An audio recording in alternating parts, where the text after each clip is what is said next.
the truth I want to deal with this because that's what Rosh Hashanah is doing.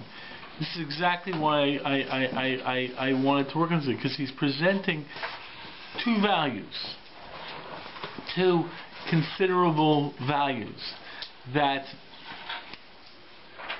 conflict, that cause things. So we've already looked at this, where he comes out and says, listen, God is a giver. So God's consideration is the care of others. Great. And he says that's what Kedusha is about. It's the care of others. Okay? So therefore he says, and that's why God is Kodesh, because he is the one who totally cares about others, because there's no self-interest in God. And when he calls upon us to be Kedoshim to you, see that? What if it doesn't actually? That's something that you have to, that you're challenging in terms of how you know about God. That's a different question. You're raising a very. That's what I kind of want to delve into. Okay, so that's okay. There's two steps in the process.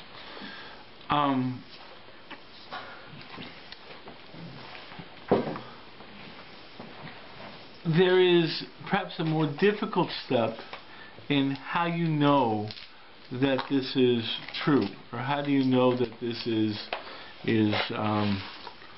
what is real. My picture's okay? No, that's good. Yeah, okay. You're not such a. Just go to the back of it. Okay. That's one question. There's another question of knowing what it is that you are projecting as real, without actually defending the argument of its truth. See, in many ways, I don't get into a proof of let's say Har Sinai, or a proof of Torah like this and so forth and so forth. I have my reasons for why I believe in this, why I accept this, and so forth and so forth. Something happened to you in your life that experienced that made it. I wouldn't put it that way. The fact of the matter is, I recognize that my own. I recognize, first of all, my own bias. The fact of the matter is being a product of Jewish education and so forth and so forth, I recognize I have a bias. The fact is that I did not spend as much time studying Christianity, Islam, Buddhism, Hinduism as I have studying Judaism, by far. So the point is that if a person's expecting an objective argument, here's the absolute proof of Torah Sinai, then the fact is that usually such proofs are usually can be yeah, when people start giving here's this simple proof, usually it's not a very good proof. Okay, but the point is, Kuzari is a different issue. You have to look at the language of Kuzari. It's interesting because the point is, Kuzari basically gives the proof of the 600,000 but the Kuzari is talking in a situation where the Muslim philosopher, Imam or whatever, and the Christian was already challenged by the king of the Khazars. In other words, what happens in the Kuzari is a very specific situation where the king of the Khazars say, "What's your argument?" and the Christian says, "Well, we believe this. So what's your argument?" Well, it's not that argument, but so the argument the king of the Khazars says it's not a very strong argument, and the same thing happens with the Muslim philosopher. It's like he says, you know, Muhammad had this vision. He says, well, how can you prove it? Well, we just believe him, right? Okay, fine. So, but both the Christian whatever priest and the Muslim imam says, but our books contain the stories about the Jews, and everyone knows that those stories are true. Right. Okay, so the king of the Khazars say, let me understand, because he first of all rejected even talking to a Jewish rabbi, and then he says, let me understand this. Muslims, they got their argument from Muhammad, but they agree on what the Jews believe in. because and the Christians say they're whatever it is about this, but they believe what the Jews believe in. And both of them said, well, we believe in it because that happened to a large populace out there and open. So what happened in terms of the miracles of Jesus, what happened in terms of the vision of Muhammad, that was singular or no. But what the Jews believe in happened out there in the public. So, and they all said, we believe in it. So the king of Khazar says, let me understand this. Christians believe what happened to the Jews because it happened out there in public. The Muslim believes what happened to the Jews because it happened out there in public. So maybe I should really talk to the Jews because everyone agrees with what the Jews believe in. Because it happened out there in the public. So there the Khazar, and then the Khazari develops the argument that our argument for the belief of Torah is because of the fact that it was out there in public. Okay, now, can that argument be brought over to the 20th century? Well, our argument in the 20th century is not that it happened out there in public. Our argument that it was recorded that it happened in public. Okay, that's our argument. And that's a very, very different argument. Now, it's also, the significance of the Khazari situation was that he was talking to people who already bought this argument, already said, yes, we believe the same thing as the Jews. So the Khazari ends up by saying, hey, the Christians believe in what the Jews believe in, the Muslims believe in what the Jews believe in, everyone believes what the Jews believe in, but in terms of the other things, they don't really have any strong arguments. That's when he says, hey, once I'm choosing from these viewpoints and so forth, I have to go with the Jewish argument. But the argument of the Khazari about a public revelation is an argument that we have today, is that this public revelation, right, is recorded. What's the argument to believe in the recording of this public revelation 3,000 years later? It's a very, very different challenge. Yeah. And that's what many Jews don't deal with, in the sense of, do they really know the arguments why people say that there's problems in believing the documents recording of the 600,000? Is it challenging the Masorah? Yeah, it's challenging the Masorah, but the point is that the argument of the Khazari is clearly that a public revelation of 600,000 is a pretty strong proof that God appeared. He's right about that. And what's the 600,000? There's 3 million people. If 3 million people said, hey, God revealed himself to us, and not only that, blew up the most powerful nation in the world, survived through the desert for 40 years without moving well, and stuff like that. Hey, it's a pretty good argument for God. It's interesting. I just saw this in the Rambam. It always bothered me. If you read the book of Yoshua, Rachav, the woman who keeps the 2 spies, takes those 2 spies, and says, we all know what happened. We all know that 40 years ago, you destroyed the most powerful nation in the world. We all know that you guys existed in the desert for 40 years. We all know that you had manna coming from heaven, a well following, and we know exactly what's happening. Okay? And that's why Rachav says, please remember me, I'm on your side, right? Okay. So the question exists, so what about the other people in Canaan? Yeshua said to the other people, listen, I'm giving you 3 choices.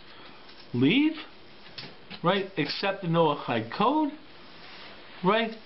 Or we're gonna wipe you out, right? And these guys are saying, okay, we'll take on the fight. Hey, did you not get the message? This is a nation that just had all this happening and already beat the blank out of Egypt. Oh, I mean, come on. So, what happens? So it's very interesting. I saw the Rambam.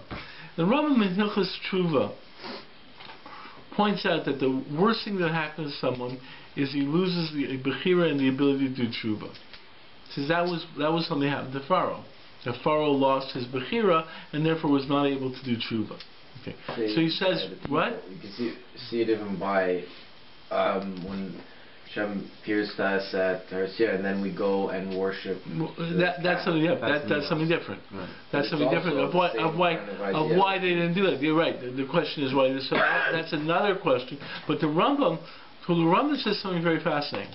He said that the Canaanites, before their war, lost Bechira. And I read this in the Rambam, and I said, this must be what the Rambam was saying. Why didn't they say, well, what kind of idiots were they? That they sit there and say, no, we're going to fight Klal Yisrael. So the Rambam gives an answer. They didn't have Bechira. God took away their Bechira. Which means that they were in this, that they basically didn't have choice. God created that they were not going to choose to do tshuva, and therefore God made it that they were going to get destroyed.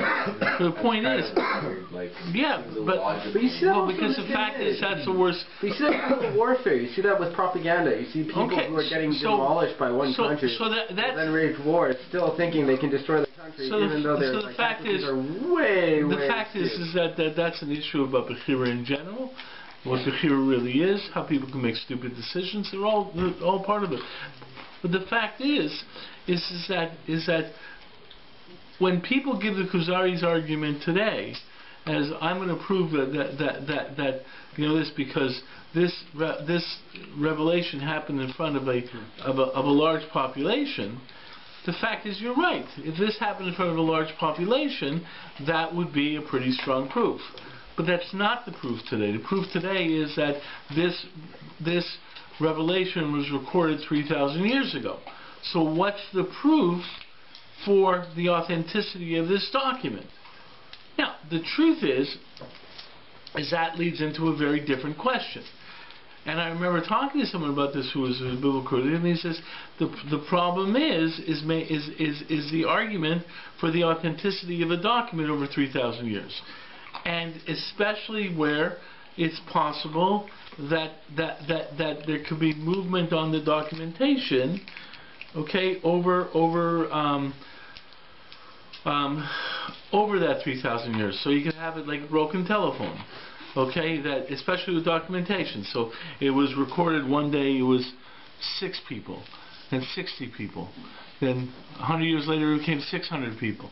The point is that it's possible for documentations to be, especially if it's out there in the public and anyone else could write what they want. And the truth is that's what occurred. So the documents that are found in the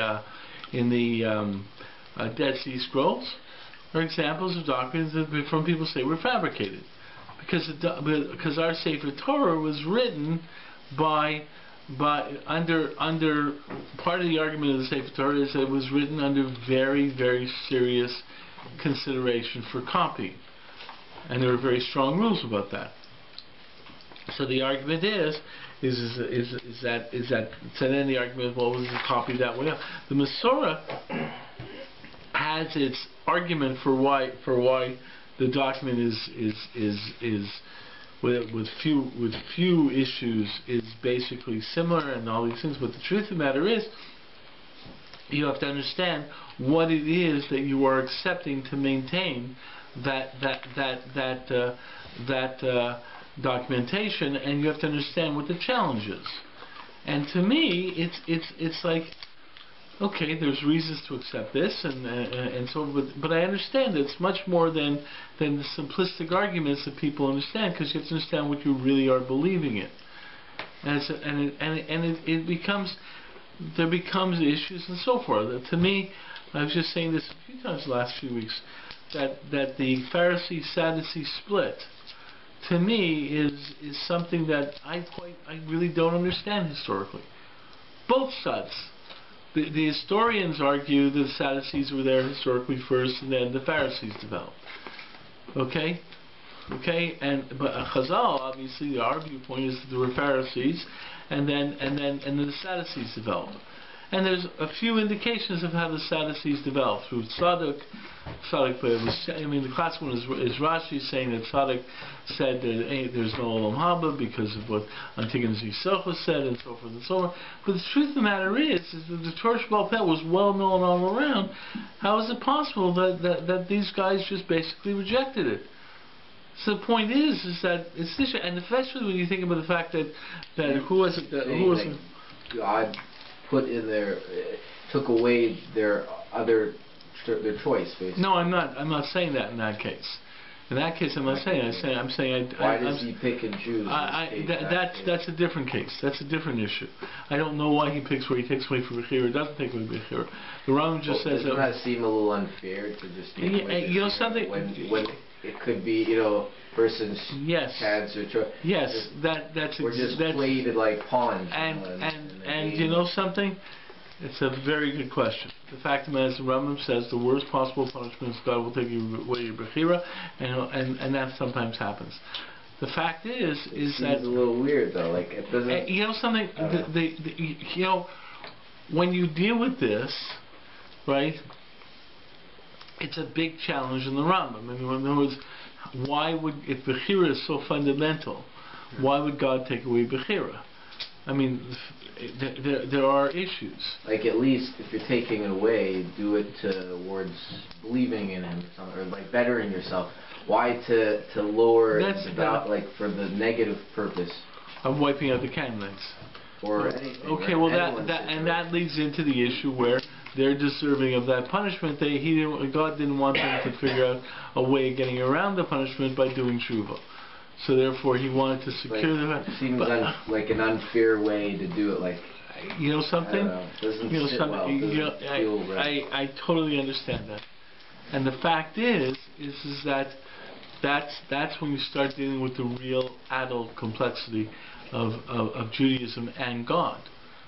I mean, that's exactly it. It's when you deal with those questions, now you're dealing with, hey, I don't really.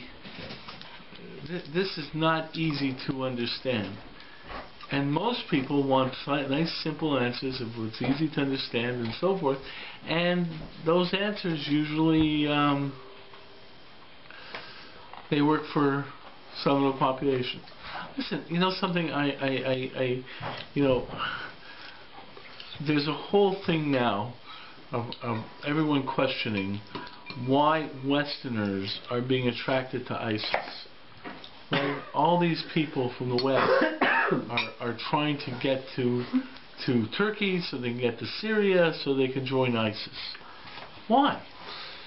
And one of the reasons is the ISIS people are making it very attractive. Yeah, but one of the reasons is that you get nice, simple answers.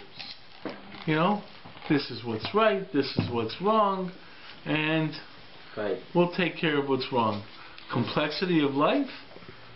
You know something. If you really understood the complexity of life, there was a video I saw on CNN recently, and it interests me for a few things. It was a video called "Raising a Transgender Kid." Okay, the video was about the parents. They had a little girl, physically a little girl, so forth and so forth. By the time the girl was, this kid was 4 years old, the kid identified as a boy. Let's define it that way. To the extent that as a 4-year-old, this kid says to the mother something to the extent, I can't wait for you and Daddy to die, because then I'll be able to cut my hair. Right? So you see the mother crying with tears and saying, I don't want my kid to be so unhappy. I don't want my kid to pray for my death because I'm not cutting her hair. So we went out that day and I cut her hair. And then she says, and since that day, he, because now they totally use male pronouns in describing their kid, he has been unbelievably happy. He had a smile that day that I never saw before. So this whole video is obviously, and they're talking about transgender and so forth and so forth. Now, I was really interested because when I went to university many, many years ago, and I took psychology, if anyone would have said in one of my psychology classes that your sexual role is innate, that people have an innate, feminine role or innate masculine role, then they would have been totally laughed out of the class, because the argument then was that sex roles were totally learned. Okay, so therefore now the argument of the transgender is that, and I saw this psychologist, I guess, on the thing saying, he says that gender is a product of the mind, and there are people born with the gender of one sex, even though they're physically of another sex. So therefore, it is totally innate. Okay. So it's not what you're saying. That's what they're arguing now, and it's not even tied to your physical sex. It's tied to what's going on through your in your brain, in the pattern in your brain. When I was going to university in psychology, right? Okay, the idea that there was gender definitions that were innate within the brain patterns of a human being would be totally, was totally critiqued. Okay, so the point is I'm watching this and so forth. Now I watch this and so forth. I see this kid and so forth and so forth. And we're not talking anything sexual. We're talking about 4-year-old, 5-year-old kid, right? Who is acting like a kid. Just wishes to act like a boy rather than a girl at that in terms of what he plays with. So he'd rather play with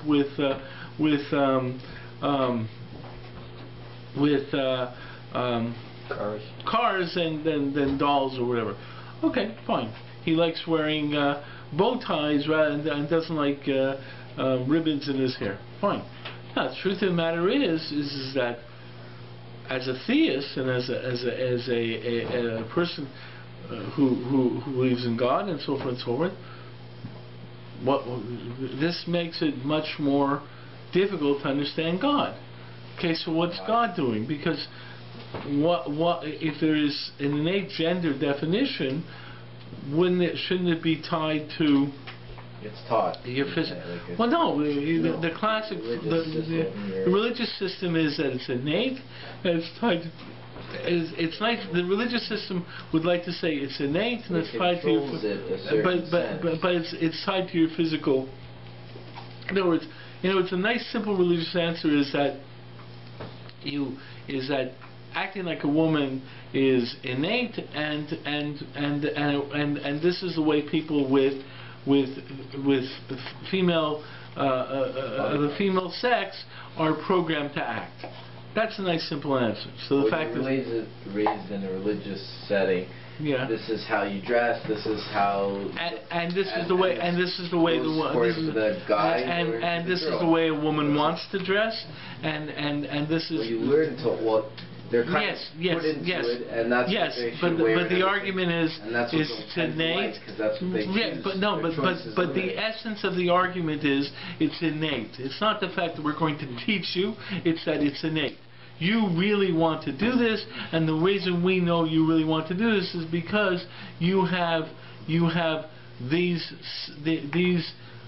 you are a member of the sex.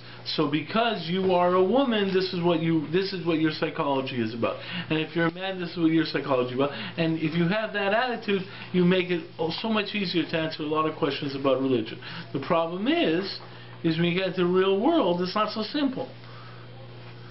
You see, and therefore the question is okay, so what's God doing? And it becomes extremely challenging. It becomes a real challenging issue. And the fact is, seeing my sister's Barbie dolls, I like to play with them. Okay. At one point. Okay. And I just saw them. And okay. So that was. I had action figures too, which I liked. Right. So you turned the just camera as much. I don't know. The fact is, and the argument is that was a curiosity at that point. Kids cross-dress also, like they want to be like mommy. But the fact is that generally you go back to certain types of ideas. What I'm saying is when when you deal with the real world, the simplistic answers that are often offered in religion run into problems. The only thing that happens is, what I find is that within Torah is already sort of saying, come on, bring on those problems. The fact of the matter is that... But is it? Is it really? Like, the way we're raised in that system, it's not like, oh, bring on those problems. They're kind of like, you got this thing, you're put away. It's kind of like closed. And to me, that's one of the sadnesses of our situation. Yeah. The truth of the matter is when I bring up, so that's why it's also when we were talking before, the world itself also, like in terms of culturally, was not as open as it was today. It's not. It was back then. The fact is, though, is it's still the discussion we were having earlier. The fact is that recognizing that there are two different viewpoints on a halachic issue, and that, the ones who side this, they understand there's a cost like this, or they should understand there's a cost like this, and the ones who side like this feel there should be a cost like that. That people aren't usually taught that way. They're usually not taught that way, even within halachic disagreements. Judaism is, you can tell it's from Persia because they're big on sweeping things under the rug. No, it's not. Judaism isn't. The fact of the matter is that certain Jews choose Jews, and usually it's within systems who are trying to dogmatically present their system at the cost of other systems.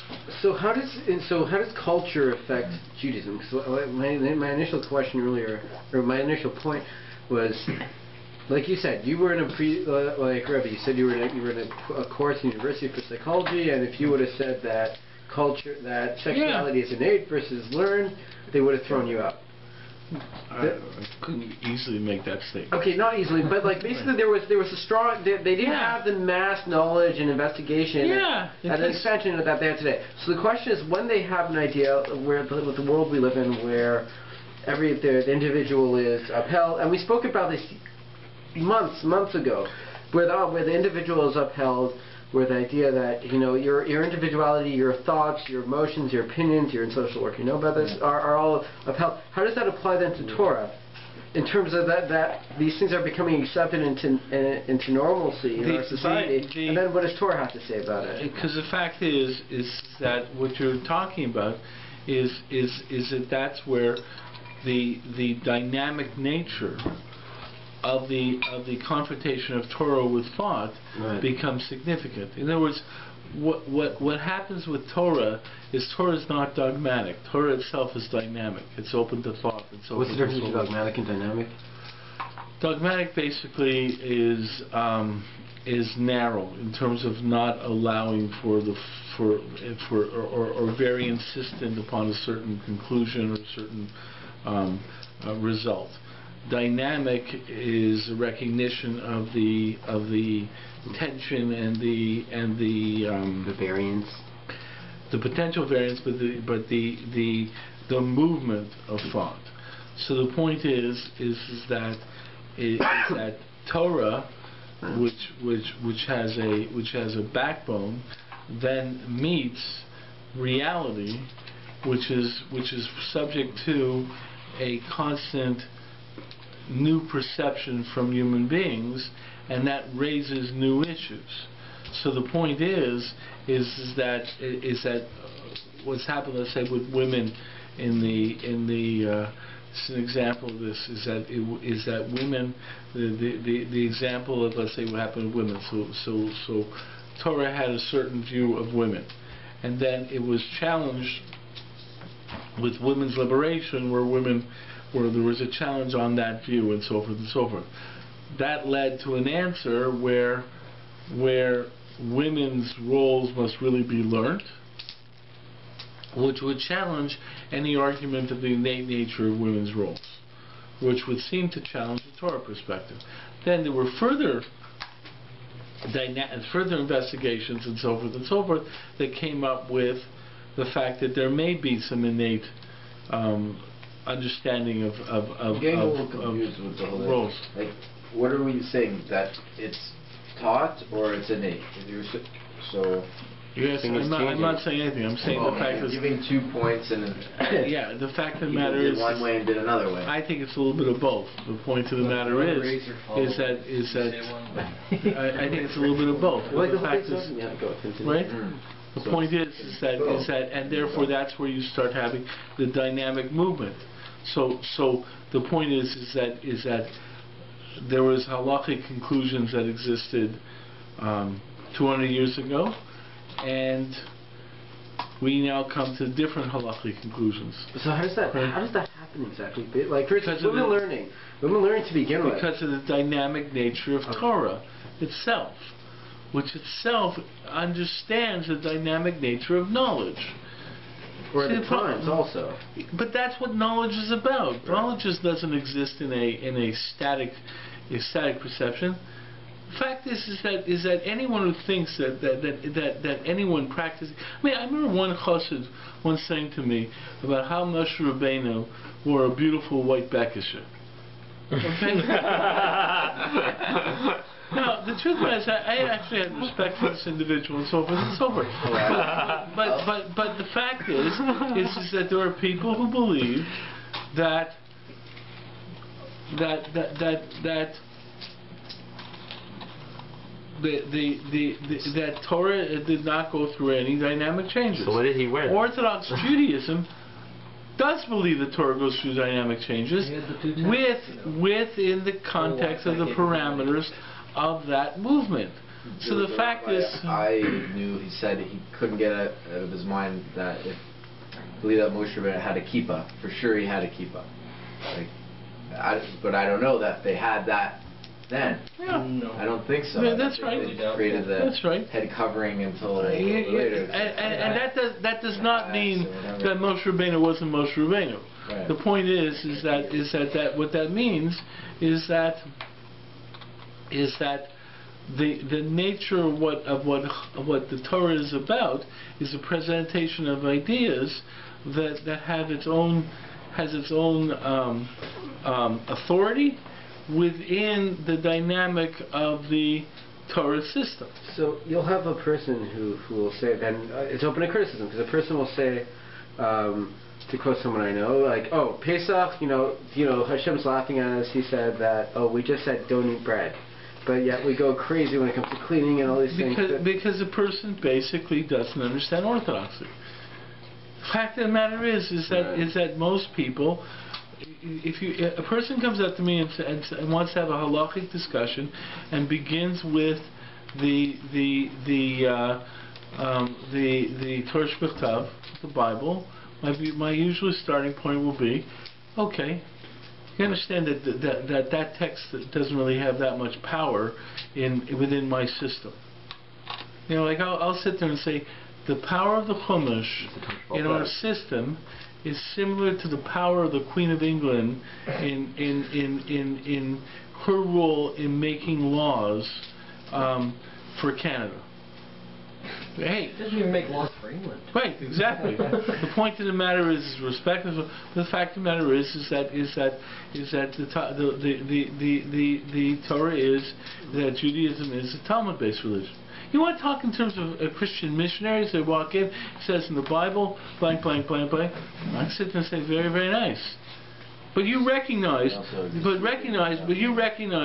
that the essential revelation was the oral revelation, and the Bible is secondary. Recognize that they right? mistranslated it. Okay.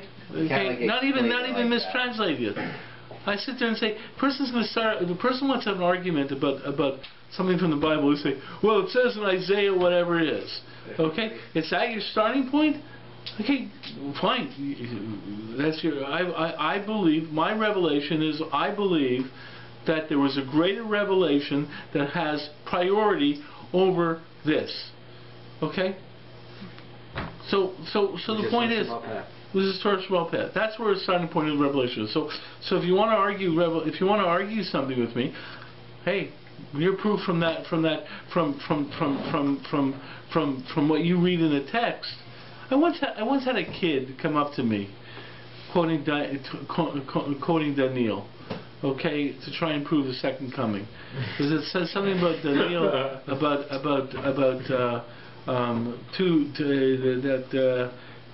2 years later or 200 years later, there's going to this happen, so forth and so forth.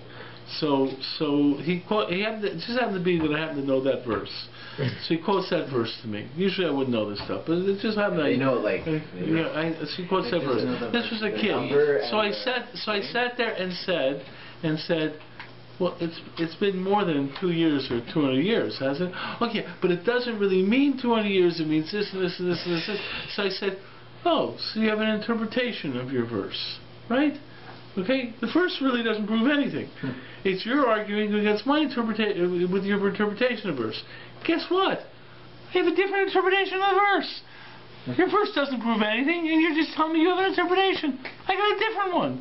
So where do you want to go from here? And this kid looked at me and said, "You're right."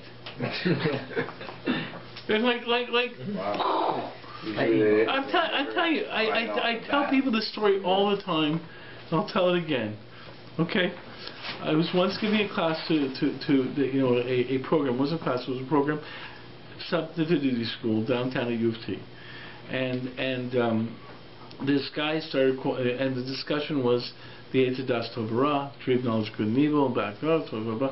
He was going on about sin and stuff like that and so forth, and I just said to him, I just looked at him and said, you do recognize that the word sin is not found in the story whatsoever. The first time you find the word sin is by Cain and Abel. The word sin is not found.